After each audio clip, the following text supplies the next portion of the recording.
percaya Allah yang kekal, yang oleh sabda kita kenal. Bapa pencipta alam semesta, yang mengasihi manusia. Aku percaya putra tunggalnya yang disalibkan di Golgota, yang dari kubur bangkit dan menang, naik ke surga dalam terang. Aku percaya pada Roh Kudus yang mendiami kita terus.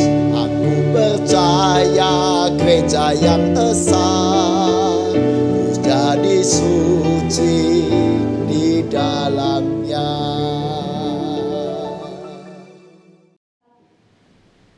Shalom saudara, kita bersyukur pada kesempatan ini kita boleh bertemu dalam ibadah Inovatif Generation. Saat ini kita persiapkan hati dan pikiran kita untuk memasuki ibadah ini dengan percaya bahwa pertolongan kita adalah dalam nama Tuhan yang menjadikan langit dan bumi.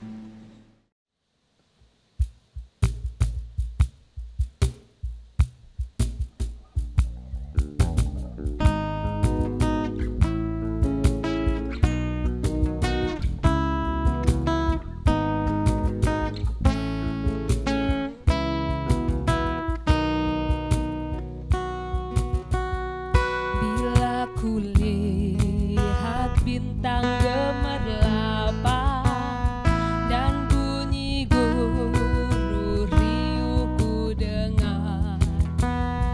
Ya Tuhanku, tak putus aku heran melihat ciptaanmu yang besar.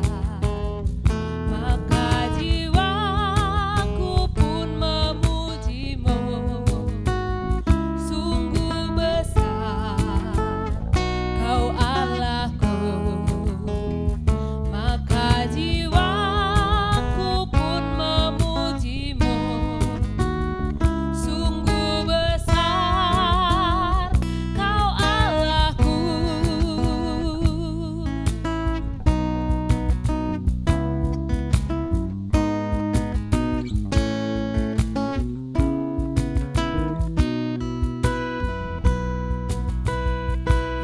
Tuhanku, apabila ku renungkan pemberian-Mu dalam penebus, ku tertegun bagiku dicurahkan oleh Putra-Mu, darahnya kudus. Maka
bagi kita yang memohon pengampunan, mari bersama-sama kita mengingat bahwa Tuhan itu baik.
dengarlah dan ampunilah kami. Amin. Bagi kita yang memohon pengampunan, mari kita bersama-sama mengingat Tuhan itu baik. Ia adalah tempat pengungsian pada waktu kesusahan. Ia mengenal orang-orang yang berlindung kepadanya, seperti tertulis dalam Nahum pasal 1 ayat 7. Tuhan itu baik. Ia adalah tempat pengungsian pada waktu kesusahan. Ia mengenal orang-orang yang berlindung kepadanya.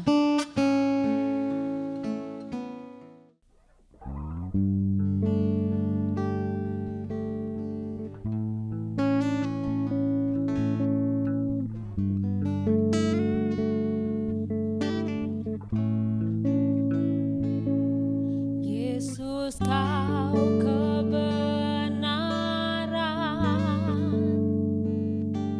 yang menyelamatkanku,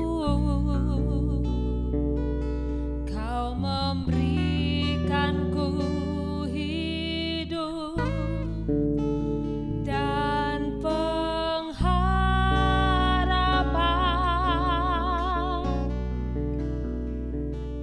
Ku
Bapak, Ibu, dan Saudara, jemaat yang dikasihi Tuhan, mari sebelum kita membaca dan merenungkan firman Tuhan, kita bersatu hati di dalam doa.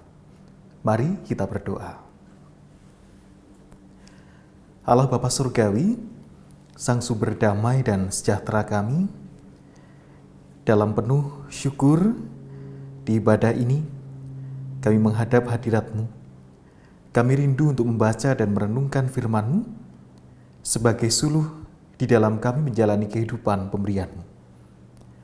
Oleh karena itu ya Bapa, kami menyerahkan seluruh keberadaan diri kami, hati dan pikiran kami, untuk tertuju kepadamu dan kebenaran firman-Mu.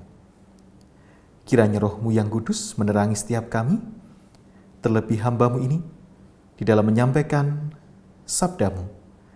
Kiranya hikmat daripadamu sajalah yang menuntun, sehingga apa yang disampaikan hanya seturut dengan kehendak-Mu dan demi kemuliaan nama-Mu.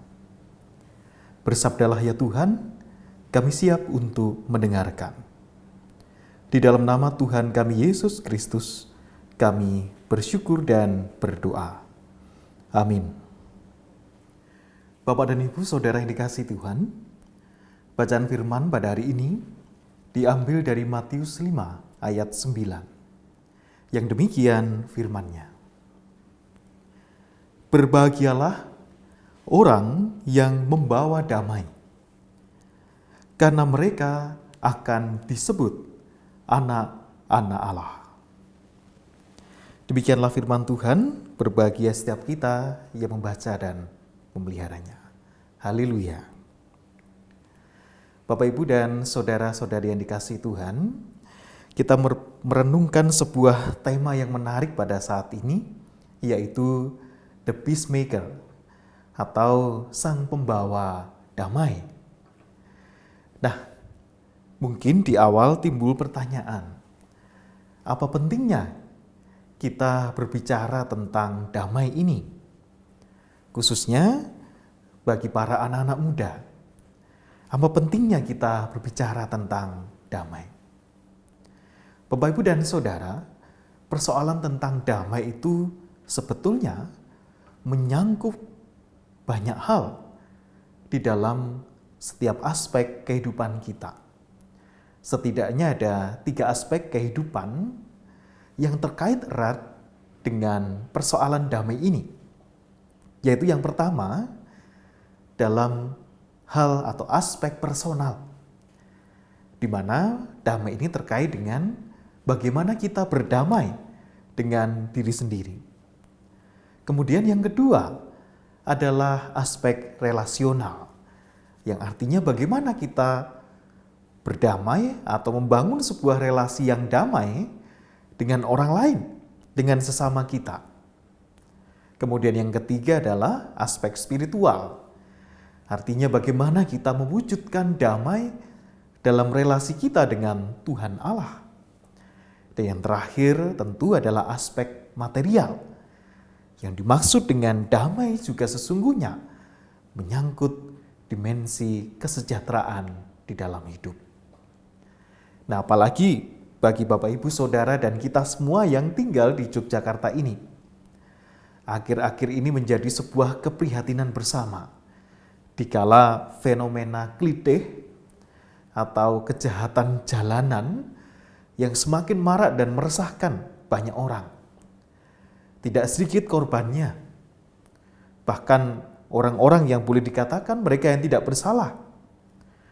Random menjadi sasaran dan juga korban dari aksi klitih yang sayangnya itu sebagian besar dilakukan oleh anak-anak muda kita.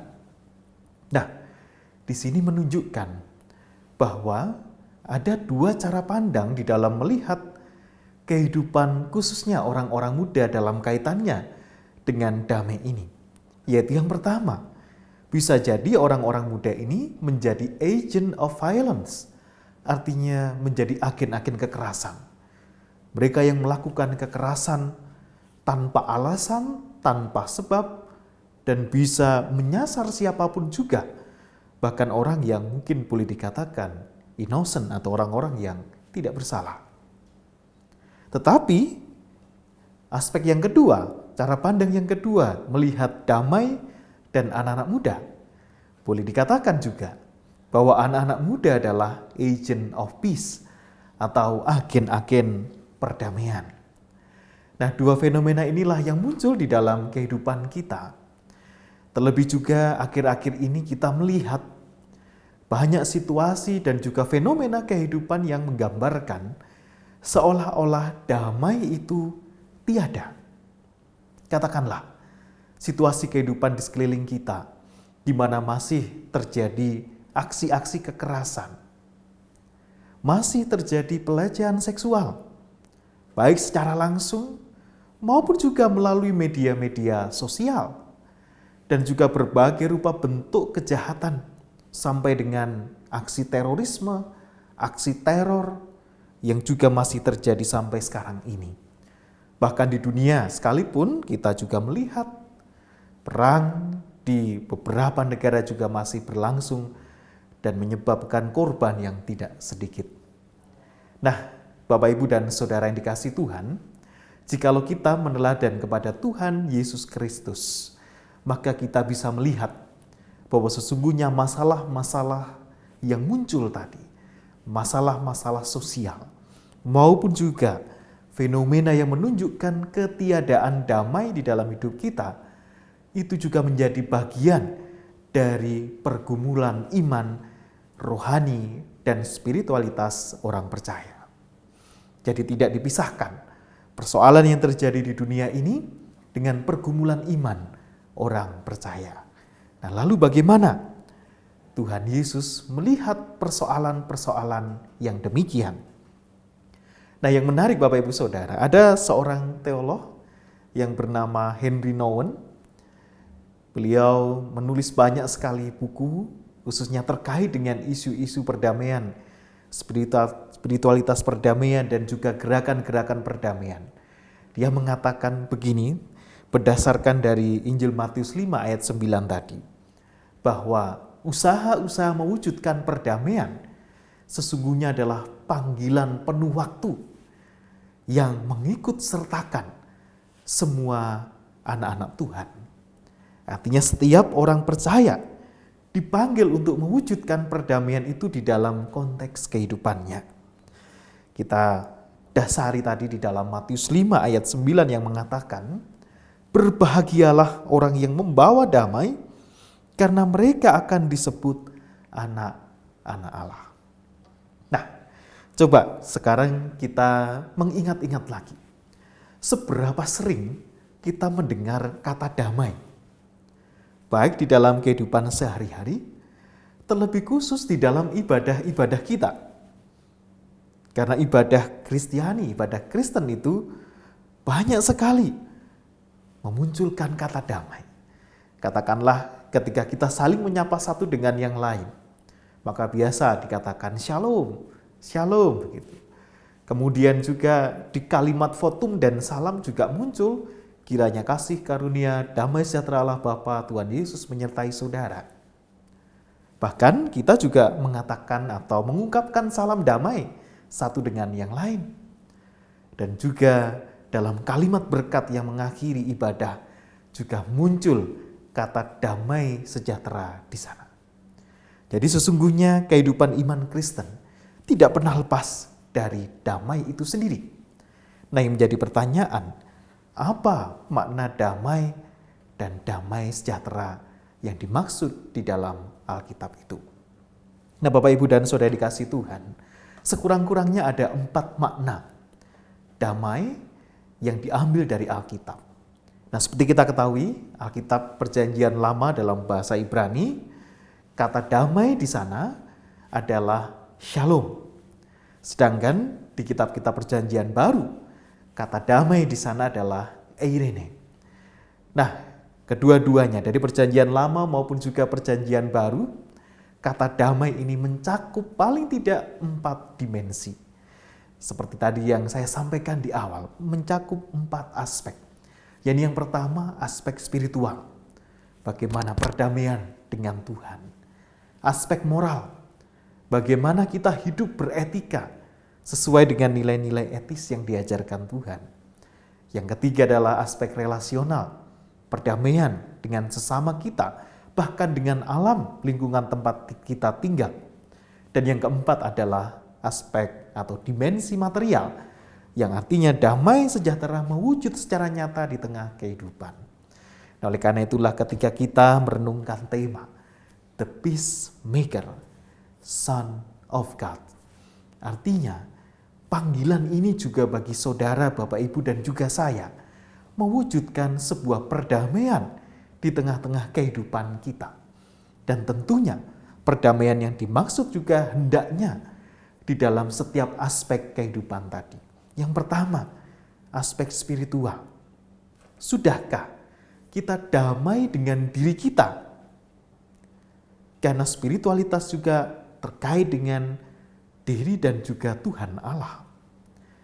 Seseorang tidak bisa berdamai dengan Tuhan jikalau ia belum berdamai dengan dirinya sendiri. Apa yang dimaksud damai dengan diri sendiri? Maknanya adalah bahwa kita sudah selesai, sudah beres dengan urusan diri kita sendiri. Kita sudah tidak terbebani oleh trauma-trauma masa lalu, tidak terbebani oleh dosa-dosa yang kita lakukan.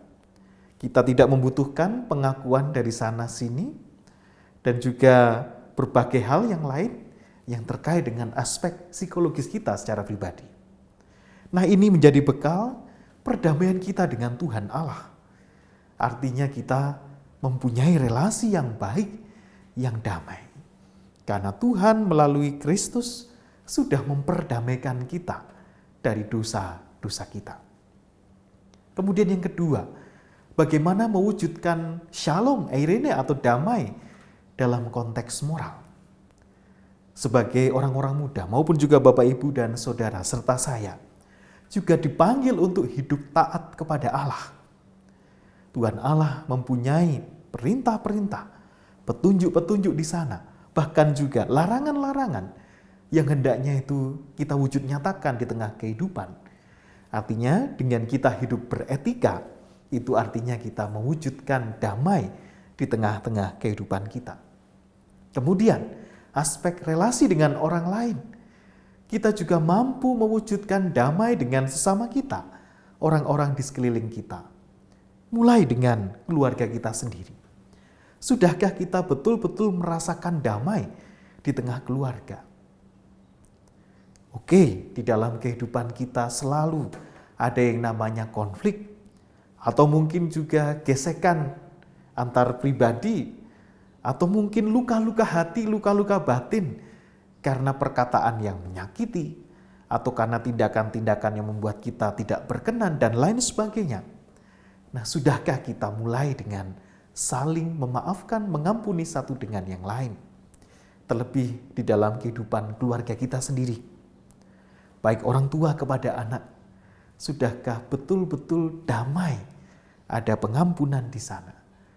Pasangan suami istri, sudahkah ada sebuah relasi yang damai, yang terwujud di dalam kehidupan sehari-hari? Tidak menyimpan kesalahan masa lalu, diungkit terus-menerus di dalam kehidupan, melainkan mau dan berkenan untuk memberikan pengampunan kepada yang bersalah, serta bagi yang merasa bersalah, berani untuk meminta maaf kepada orang yang kepadanya kita bersalah. Nah, dimensi yang keempat, Bapak, Ibu, Saudara, damai dalam dimensi material. Artinya kita juga dipanggil untuk mewujudkan damai sejahtera, kesejahteraan di dalam hidup yang perlu untuk diupayakan. Dan juga di dalam menerima berkat kesejahteraan itu, sudahkah kita peduli dengan sesama kita? Karena damai juga mempunyai arti sejahtera bagi setiap orang. Nah, Bapak, Ibu, dan Saudara, ada buku dari Henry Nouwen yang saya sebutkan di awal tadi yang berjudul Peace Work, mengakarkan budaya damai. Nah, bagaimana mewujud nyatakan apa yang menjadi perintah Tuhan itu di dalam kehidupan kita?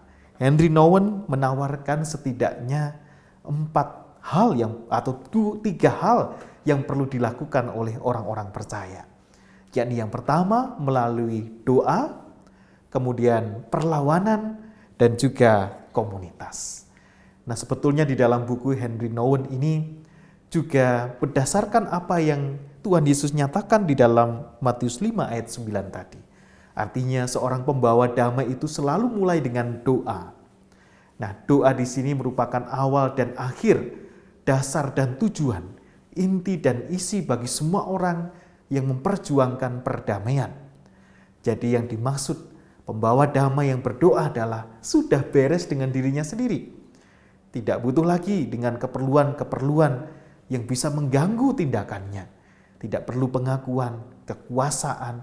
Ia sudah selesai dengan luka-luka batinnya, sudah selesai dengan pengalaman tidak disukai, ditolak, tidak dihargai, bahkan juga dari segala kegetiran dan rasa takut. Kemudian yang kedua, bagaimana mewujud nyatakannya adalah melalui perlawanan.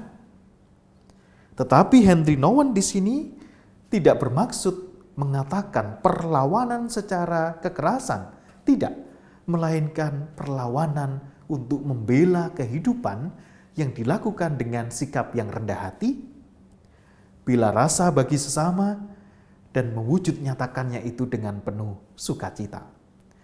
Nah, perlawanan nir kekerasan atau tanpa kekerasan yang membalik kecenderungan dunia ini, di mana dunia ini cenderung menggunakan kekerasan dan juga kekuasaan.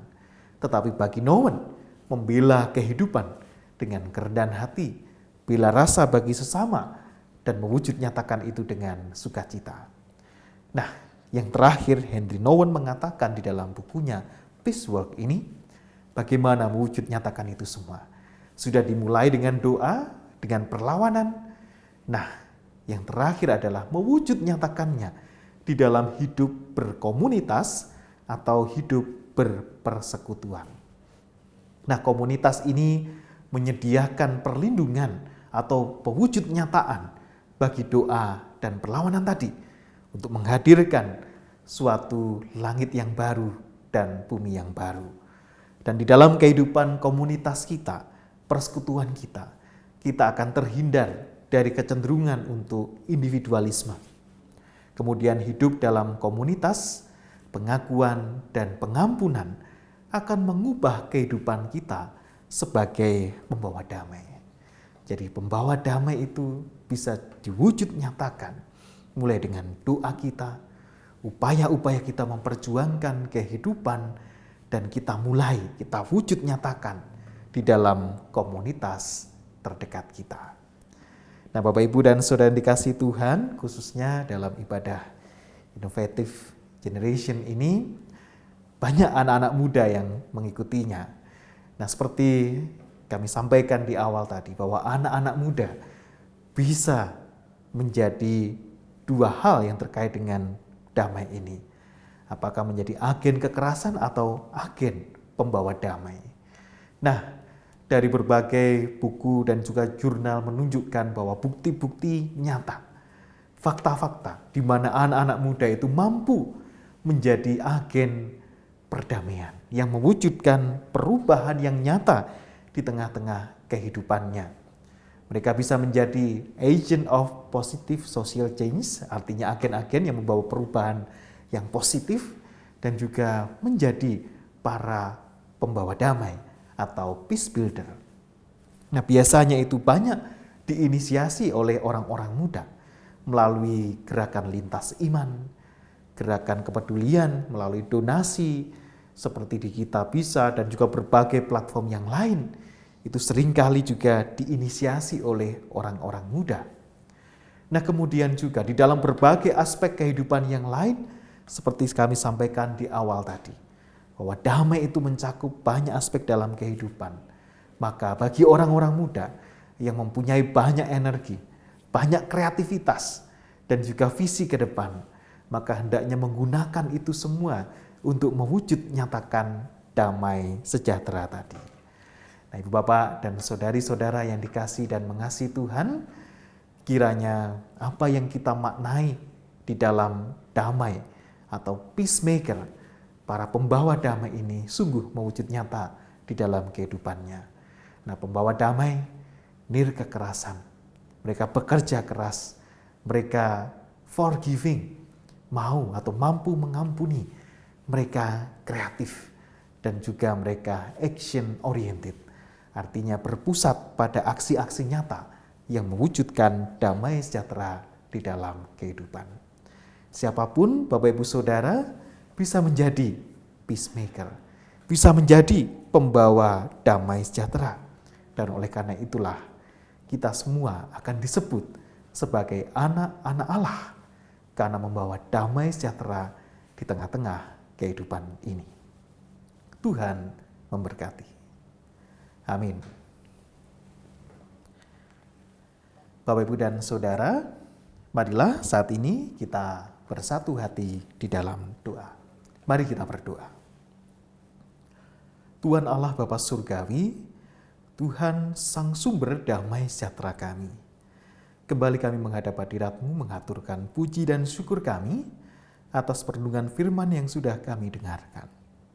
Di mana Tuhan mengajarkan kepada kami menjadi pembawa damai, sehingga kami disebut sebagai anak-anak Allah. Mampukanlah ya Bapa Surgawi, kami mewujud nyatakan firman-Mu ini di tengah-tengah kehidupan kami. Yang kami mulai dari diri kami sendiri, di lingkungan terkecil kami, dan kiranya itu sungguh berdampak di tengah-tengah kehidupan bersama kami. Saat ini kami bersafaat ya Bapa, secara khusus mendoakan bagi kehidupan bangsa dan negara kami Indonesia. Di tengah situasi dan pergumulan saat ini, persoalan-persoalan yang muncul, kiranya Tuhan hadir, memberikan hikmat, terkhusus pada pemimpin bangsa dan negara kami. Sehingga upaya-upaya pemulihan dari pandemi maupun pemulihan dari berbagai problem yang lain dapat dilakukan dengan baik.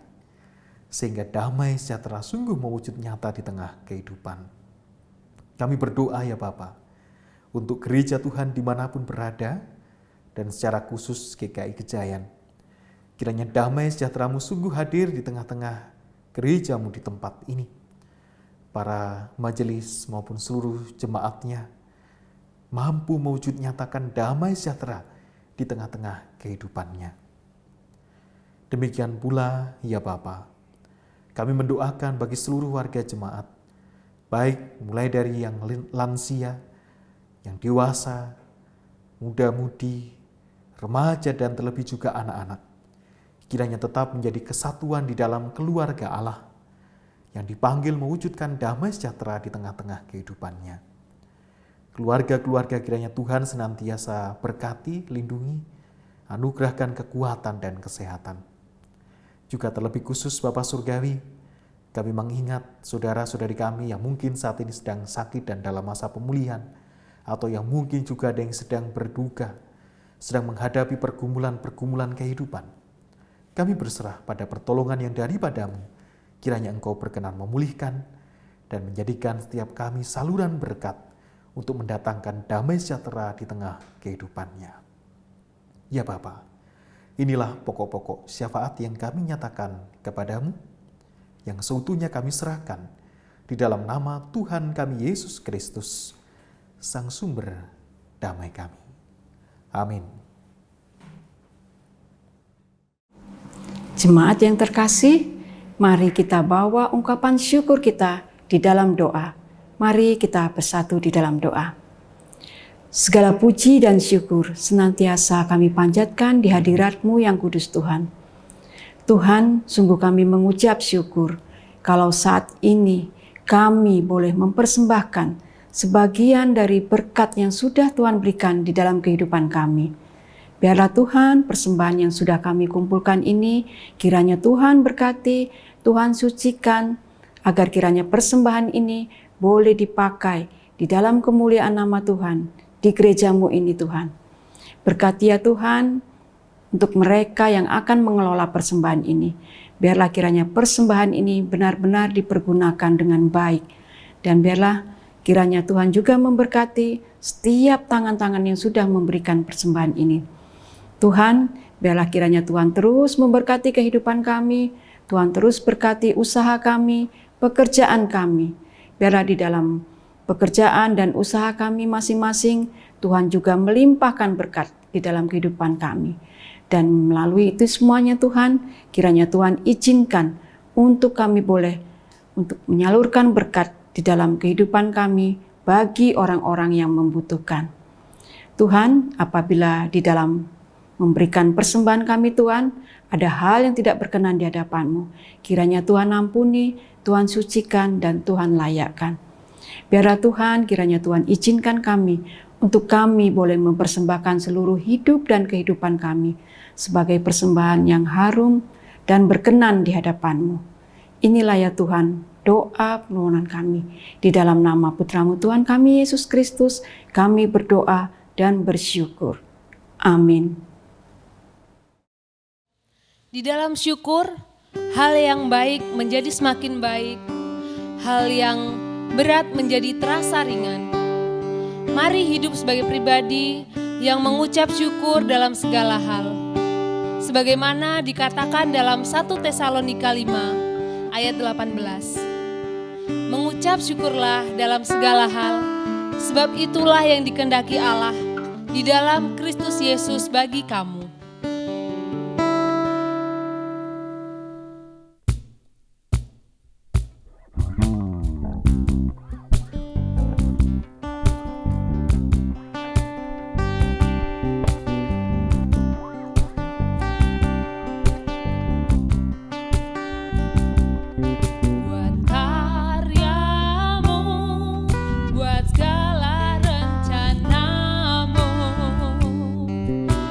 Beri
Bapak, Ibu, dan Saudara dikasih Tuhan, mari kita mengarahkan hati dan diri kita kepada Tuhan dan menerima berkat-Nya.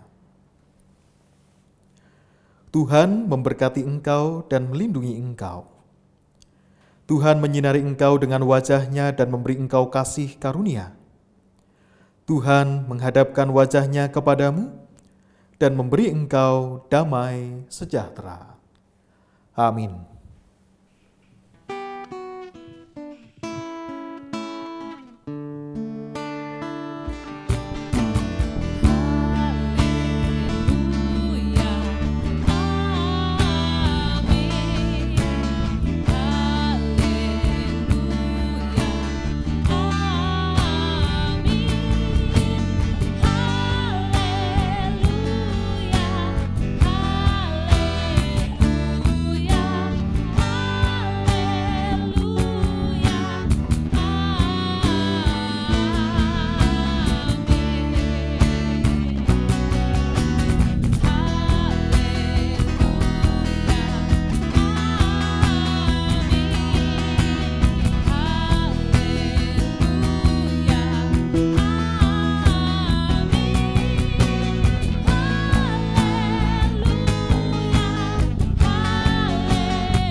Selamat beraktivitas di pekan yang baru. Tuhan Yesus memberkati.